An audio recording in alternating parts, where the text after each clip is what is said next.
नमो नारायण। जय गौ माता, वंदे मातरम। भारती को प्रणाम और हृदय से ओम शम शनिश्चराय नमः। प्रिय मित्रों, साथियों, आप ठहर जाएंगे ना तो चलेगा, लेकिन आपकी सोच नहीं ठहरनी चाहिए, क्योंकि सोच ठहर गई ना, जिंदगी बिना किसी सोच के गुजर जाएगी और इससे बड़ा नुकसान और कोई हो नहीं सकता। नमो नारायण।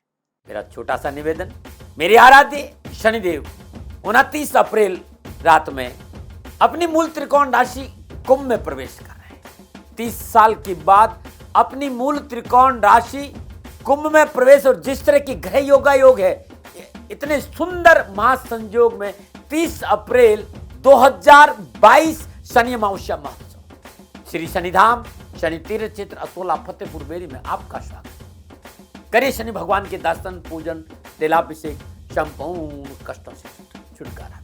दिल्ली और एनसीआर के सभी शनि भक्तों से मेरा निवेदन, शनि तीर्थ क्षेत्र असोला फतेहपुर बेरी अद्भुत तपोभूमि है मेरी। खाली दर्शन करने से शनिदेव की कृपा का प्रसाद प्राप्त होगा और जीवन खुशियों से भर जाएगा। प्रिय दर्शकों, मित्रों, साथियों, 12 साल के बाद बृहस्पति अपनी स्वराशि मीन में संचरण करेंगे 13 अप्रैल 2022 से। बृहस्पति लगभग 1 साल कुछ महीनों में एक राशि पार करता है, तो अपनी स्वराशि मीन में आने में उन्हें 12 साल लगा है। और 12 साल के बाद सोम के नक्षत्र यानी पूर्व भाद्रपद नक्षत्र में बृहस्पति 13 अप्रैल 2022 दोपहर 3:48 पर अपनी राशि में प्रवेश करेंगे। पूर्व भाद्रपद नक्षत्र बृहस्पति का अपना नक्षत्र है। यहां ये 28 अप्रैल तक रहेंगे और 28 अप्रैल को रात्रि 9:20 के आसपास उत्तर भाद्रपद नक्षत्र में प्रवेश करेंगे। उत्तर भाद्रपद नक्षत्र शनिदेव का नक्षत्र है और यहां बृहस्पति 28 अप्रैल से लेकर 29 दिसंबर 2022 तक इसी नक्षत्र में संचरण करेंगे। 28 जुलाई 2022 को बृहस्पति स्वराशि मीन में रात्रि 2:09 के आसपास वक्री होंगे।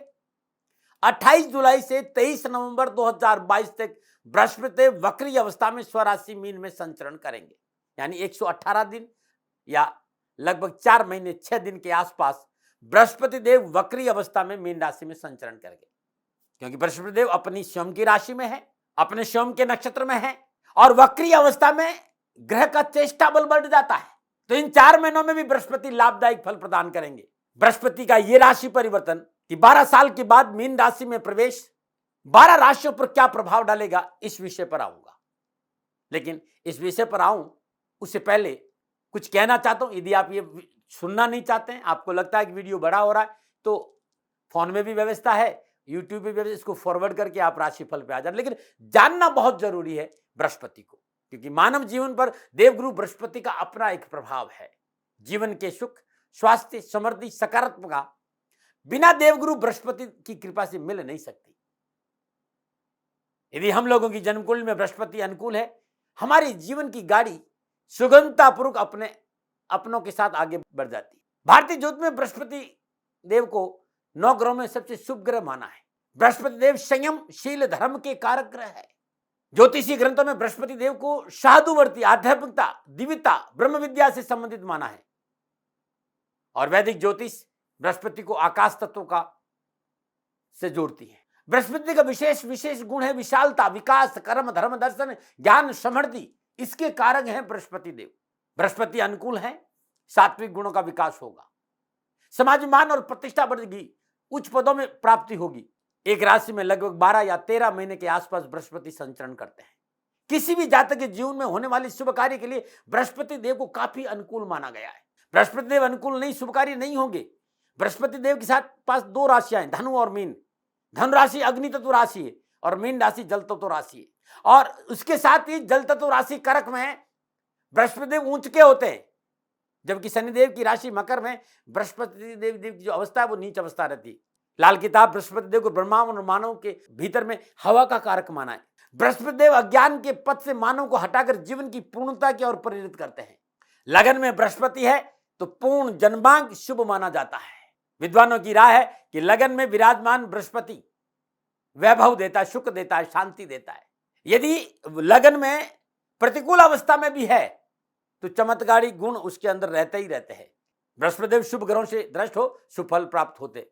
और प्रतिकूल ग्रहों के बावजूद भी बृहस्पति की जो दृष्टि है उसमें अमृत है। अकेला बृहस्पति कभी भी अशुभ फल नहीं देता है।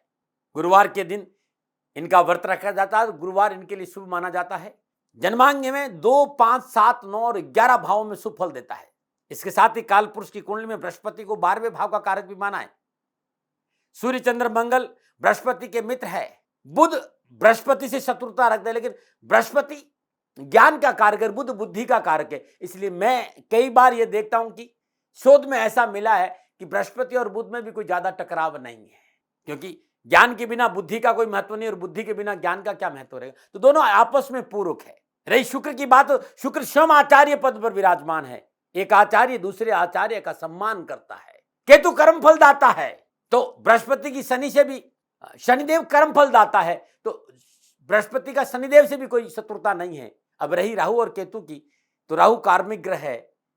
संपूर्ण जन्मांग में सबसे महत्वपूर्ण ग्रह राहु और केतु है, और बृहस्पति और राहु केतु के आपस में कम बनती है, ऐसा देखा गया है।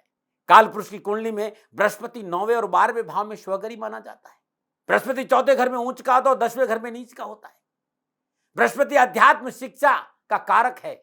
बृहस्पति यदि प्रतिकूल है तो सांस संबंधी तकलीफ होती है, और बृहस्पति 6ठे भाव में है तो पिता को सांस की तकलीफ होती है।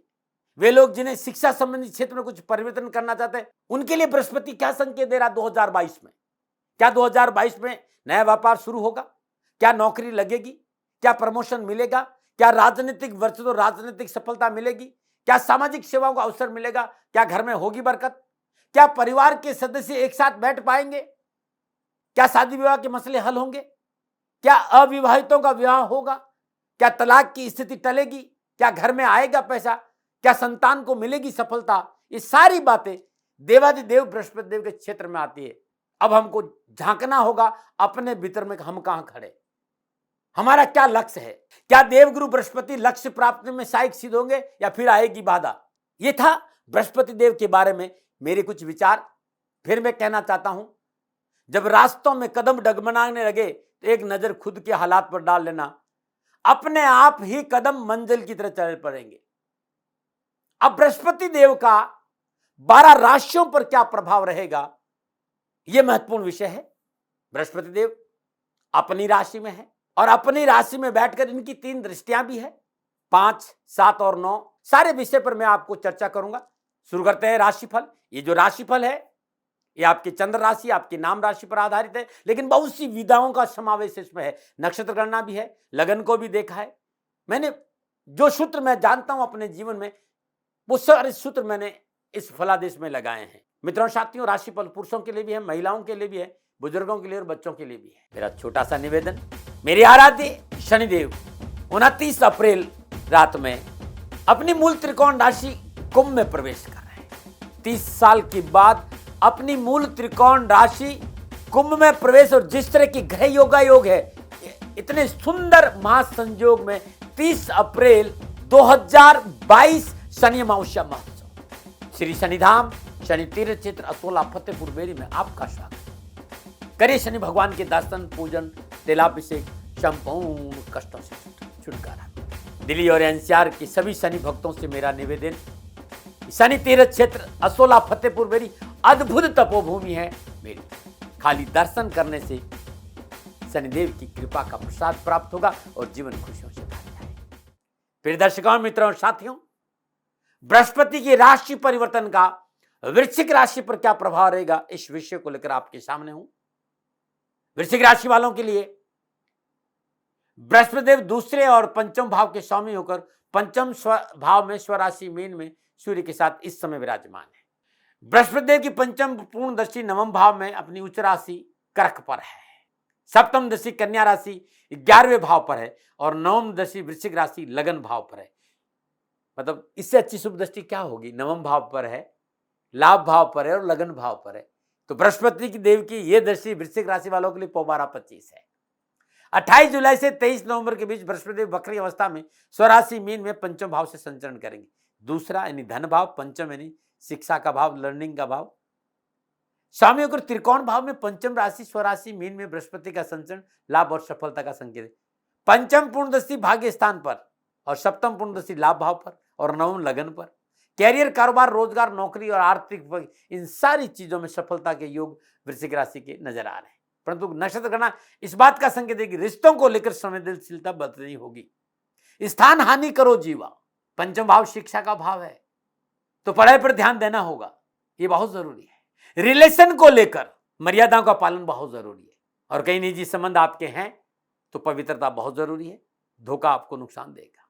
जीवन में नए मित्रों का आगमन, स्वामिने सपने दिखाएंगे, लेकिन कष्टपूर्ण परिस्थितियों का सामना करना पड़ सकता है। नए रिश्तों में सावधानी जरूर बरतें, लेकिन नए रिश्तों के चलते पुराने रिश्तों को इग्नोर नहीं करें, नुकसान हो सकता है।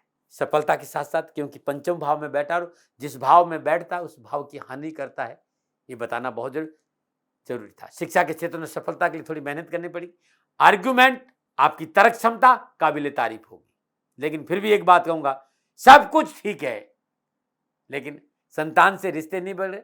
संतान की आवश्यकताओं पर ध्यान दें, जरूरतों पर ध्यान दें, संवेदनशीलता बरतनी होगी। अब मैं आपके कैरियर, कारोबार, कामकाज पर आ रहा हूं। वृश्चिक राशि वालों के लिए पंचम भाव में विराजमान बृहस्पति पंचम दृष्टि से भाग्य स्थान में, तो वृश्चिक राशि वालों के लिए इस समय कई मायनों में पूर्ण सफलता और मनोआवश्यकताओं की पूर्ति करने वाला होगा। मान सम्मान और यश में बढ़ोतरी होगी। कैरियर, कारोबार, परिवार में आपका वर्चस्व बढ़ेगा। कैरियर के लिए मनोनुकूल समय और शुभ समय है, और अपने कैरियर को शुरू करें सफलता में। नया कोई कैरियर शुरू करेंगे तो सफलता मिलेगी। व्यापार, नौकरी में परिवर्तन के लिए समय अच्छा है। यदि नौकरी में है, समय आपके लिए हर दृष्टिकोण से ठीक रहेगा। सरकारी कार्य में सफलता मिलेगी। सरकारी अफसरों का पूर्ण सहयोग मिलेगा। यदि आप सरकारी नौकरी के लिए प्रयासरत हैं तो नौकरी मिलने का प्रबल संकेत। धन संबंधी सारे मसले आपके लिए ठीक रहेगा। कारोबार में लाभ मिलेगा, व्यवसाय में लाभ मिलेगा, नए व्यवसाय शुरू करने का मौका मिलेगा, व्यवसाय विस्तार का मौका मिलेगा। यदि आप शेयर मार्केट जानकार हैं, इस मार्केट में लाभ कमाने का समय नजर आ रहा है। पंचम भाव में विराजमान बृहस्पति अपनी पूर्ण सप्तम से लाभ भाव को देख रहे हैं, तो शादीशुदा जिंदगी में अच्छा समय है। पीड़ा से मुक्ति मिलेगी। पारिवारिक जीवन में सुख मिलेगा। प्रियजनों, मित्रों, पारिवारिक सदस्यों का पूर्ण सहयोग प्राप्त होगा। जिनकी शादीशुदा जिंदगी में परेशानी चल रही थी, जैसे तलाक जैसी स्थिति आएगी, उससे छुटकारा मिलेगा। नए साथी की मिलने की प्रबल संभावना, यानी विवाह का योग भी है। गोचर भी संकेत है कि बिछड़ा हुआ, रूठा हुआ साथी पुनः वापस मिल सकता है। चल और अचल संपत्ति की प्राप्ति का पूर्ण योग है। भूमि भवन खरीदने का योग भी है। आपका आत्मविश्वास बढ़ेगा। अपनों के साथ अपनत्व में वृद्धि होगी। पिता पक्ष आपके लिए बड़ा मजबूत रहेगा, उनका सहयोग मिलेगा। दाम्पत्य जीवन में अनुकूलता और सरसता का वातावरण रहेगा। भाई बहनों का पूर्ण सहयोग मिलेगा। छोटी मोटी बातों को नजरअंदाज करते हुए परिवार को साथ लेकर चलेगा तो समय बड़ा अच्छा है। घर में खुशी का वातावरण मन को प्रफुल्लित करेगा। बृहस्पति देव अपनी पूर्ण नवम दृष्टि लगन भाव को देख रहे हैं। बृहस्पति धर्म के कारक है। उनकी शुभ दृष्टि लगन भाव पर पड़ने से आपके व्यक्तित्व में निखार आएगा। मनोअभिलाषा पूर्ति के साथ मनोबल में वृद्धि होगी। व्यवसाय में इस समय निवेश का मौका मिलेगा, ये निवेश आपके लिए लाभदायक रहेगा। इस समय फाइनेंशियल ज्ञान का उत्तम अवसर आपको प्राप्त होगा। धर्म कर्म के कार्य में आस्था बढ़ेगी और घर में शुभ कार्य संपन्न होंगे। युवा वर्ग को इस समय पीछे से चली आ रही परेशानियों में कमी मिली रहेगी और प्रयत्न से सफलता मिलेगी। नया कार्य करने के लिए परिवार का सहयोग मिलेगा और परिवार के साथ अपना व्यवहार अच्छा रखा तो कैरियर और कारोबार में अच्छी सफलता मिलेगी। विद्यार्थी वर्ग के लिए समय सफलता का अच्छा योग दे रहा है। उच्च शिक्षा के क्षेत्र में सफलता मिलेगी। पढ़ाई पर थोड़ा सा ध्यान दे तो लाभ अवश्य मिलेगा। वे विद्यार्थी जो उच्च शिक्षा के क्षेत्र में अध्ययन रहते हैं या शोध कर रहे हैं, उन्हें शिक्षा के क्षेत्र में अच्छे परिणाम मिलने के संकेत नजर आ रहे हैं। विशेषकर फाइनेंस, कॉमर्स, लॉ और मेडिकल के छात्रों को अच्छा लाभ मिलेगा। स्वास्थ्य के दृष्टिकोण से यह समय आपके लिए अनुकूल रहेगा। स्वास्थ्य संबंधी पिछली परेशानी से छुटकारा मिलेगा और स्वास्थ्य ठीक रहेगा। लेकिन फिर भी प्रिवेंशन बेटर देन क्योर। स्वास्थ्य में कोई लापरवाही नहीं बरतना अच्छा रहेगा। 2022 के लिए कुछ विशेष बातें हैं आपके लिए, क्योंकि 28 जुलाई से 23 नवंबर के बीच में बृहस्पति देव वक्री होकर स्वराशि मीन में पंचम भाव में संचरण करें। यदि आपका कोई पुराना वाहन आप खरीदते हैं तो कागजात को अच्छी प्रकार देखकर खरीदे, समस्याओं का सामना करना पड़ सकता है। आपकी संगति आपको मुसीबत में डाल सकती है। आपकी कार्यशैली, आपके कड़वे बोल आपके और अपनों के बीच में मतभेद उत्पन्न कर सकते हैं, सावधानी बरतें। रिश्तों को लेकर बहुत संवेदनशील आपको रहना होगा।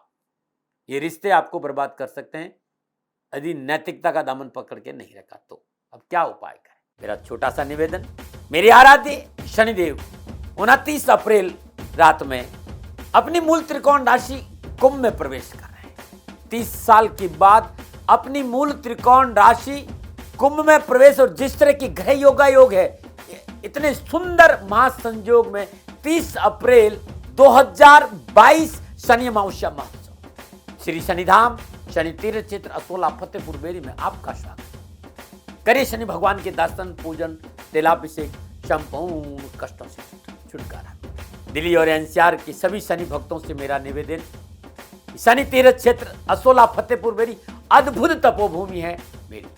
खाली दर्शन करने से शनिदेव की कृपा का प्रसाद प्राप्त होगा और जीवन खुशियों से भर जाएगा।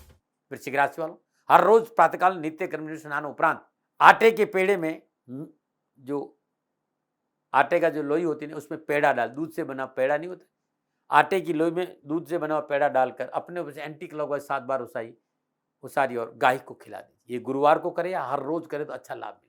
हर रोज प्रातःकाल नित्य कर्म स्नान उपरांत भगवान सूर्य को जल देने के बाद विष्णु सहस्त्रनामा का पाठ करना बड़ा शुभ और बड़ा ही अनुकूल रहेगा। भगवान श्री हरि विष्णु के चरणों में हर रोज पीले पुष्प अर्पित करिए। अपनी भाल पर केसर का तिलक लगाइएगा, आपके लिए बड़ा शुभ रहेगा। ये था वृश्चिक राशि वालों के लिए बृहस्पति की राशि परिवर्तन का नक्षत्र गणनाओं के आधार पर मेरा आंकलन। पुनः मेरा निवेदन कि कोई विवाद नहीं, कोई तर्क नहीं, सेकंड ओपिनियन का अधिकार आपका था, आपका है, आप ही का रहेगा। मानो न मानो आपकी मर्जी। हाँ, मेरे से कोई भूल हो गई हो, दोनों हाथ जोड़ क्षमा प्रार्थी हूँ। आप सुखी रहें, स्वस्थ रहें, समृद्धिशील रहें, प्रभु के चरणों में मेरी प्रार्थना नमन रहे। राजस्थान का हर व्यक्ति जानता है कि दाती महाराज गायों से बहुत प्यार करते हैं, बेटियों से बहुत प्यार करते हैं। हजारों सैकड़ों बेटियों के लिए, जीवन के लिए मैंने अपना संपूर्ण जीवन दिया है और ये मेरा शौक था, मेरी राष्ट्र की धरोहर थी और ये करना मेरा कर्तव्य और कर्म था। मैं आपको किसी वजह से नहीं सुना रहा हूँ, बस खाली बता रहा हूँ कि ये मेरा जीवन का लक्ष्य रहा है। मनुष्य हूँ और मानव होने के नाते मेरा कर्तव्य है कि मैं अपनी राष्ट्र की सेवा करूं। मैं इस राष्ट्र का नागरिक हूं। 30 सालों से मैं बेटी बचाओ और गौ सेवा में अपना जीवन इस राष्ट्र के साथ लगाया है। वर्तमान परिस्थितियां आर्थिक दृष्टिकोण से मेरी अनुकूल नहीं है। धन नहीं मांग रहा हूं कि मुझे आप पैसे दीजिए, नहीं, पहले भी कभी नहीं मांगा और अब भी मैं नहीं कह रहा हूं। और ये मेरा अहंकार नहीं है, क्योंकि धन को लेकर मैं राष्ट्र के सामने कभी नहीं आया था। हमेशा मैंने एक आख साहब सेवा करी, आप, मैं भी सेवा करता हूं, आप भी सेवा करें। धन नहीं चाहिए, लेकिन वर्तमान में जो आर्थिक परिस्थिति हैं वो मेरे को ये कहने के लिए मजबूर कर रही है कि शनिधाम गौशाला की गायें दुखी नहीं रहे, इसके लिए मुझे आपका सहयोग चाहिए। और सहयोग के लिए मैं स्वयं आपके साथ खड़ा हूं, आपकी समस्याओं के समाधान के लिए। भाई, आप अपनी जन्म कुंडली का अवलोकन कराना चाहते हैं, आप अपनी जन्म कुंडली बनाना चाहते हैं, आपको बहुत सी चीजों की जानकारी चाहिए, तो मैं आपके साथ खड़ा रहूंगा, पूरे साल खड़ा रहूंगा, जब तक जीऊंगा तब तक खड़ा रहूंगा। नंबर आ रहा है, इन नंबरों पे संपर्क करिए, आप मेरे से बात करिए, लेकिन इसकी एवज में गायों के लिए चारे की व्यवस्था कर लीजिए। और इसीलिए मैंने कहा था कि भाई थोड़ा दिन इस समय मैं परेशानी में हूं और मेरी गायें चारों को लेकर थोड़ी सी परेशान हैं। ऐसा हृदय से आया, लोगों ने कहा कि राष्ट्र आपसे प्यार करता है दाती महाराज, एक बार निवेदन करिए। तो मैं दान नहीं मांग रहा हूं, फिर भी मैं अभी भी मेरा ये अहंकार नहीं साथियों, मेरा राष्ट्र सर्वोपरि है। मैं ये नहीं कह रहा हूं, मैं ये कह रहा हूं मैं परिश्रम करूंगा आपके लिए, और परिश्रम के एवज में गायों के लिए चारे की व्यवस्था करिए। शनि भगवान आपकी रक्षा करे और आपका जीवन सदा खुशियों से भरा रहेगा, ऐसा मेरा निवेदन। और वे लोग जो सक्षम है, सामर्थ्यवान है और जिन्हें दाती महाराज के ज्योतिषीय समाधान की आवश्यकता नहीं, तो उनको मेरा प्रणाम, क्योंकि बहुत से लोगों को मैंने देखा है पिछले 1 महीने में लगभग 20 से 25-50 लोग ऐसे भी हैं जिन्होंने शनिधाम गौशाला में 2100 रुपया चारा कर दिया है। मैं उन सब के प्रति अपना आभार प्रकट करता हूं और ये सहयोग मैं जीवन भर याद रखूंगा। मित्रों, समय ऐसा है कि मेरी परिस्थिति आर्थिक दृष्टिकोण से अनुकूल संकेत नहीं दे रही है, इसलिए मैंने राष्ट्र से कहा कि शनिधाम गौशाला में परेशानी नहीं चाहिए। सरकार सपोर्ट कर रही है, अपनी सीमाओं में रहते हुए जो सरकार करती है, लेकिन उससे पूरा नहीं पड़ता है, ये आप भी जानते हैं। शासन की अपनी एक सीमा है और अपनी मर्यादा है, और शासन के पास और बहुत से काम है। लेकिन फिर भी मैं आप सभी का धन्यवाद देते हुए हृदय से पुनः एक बार निवेदन करना चाहता हूं कि आपको लगता है कि दाती महाराज के साथ शनिधाम गौशाला में खड़ा रहना है, तो नंबर है, जरूर सहयोग करें। मेरा कोई दबाव नहीं है, प्रार्थना थी। ओम नमो नारायण, ओम नमो।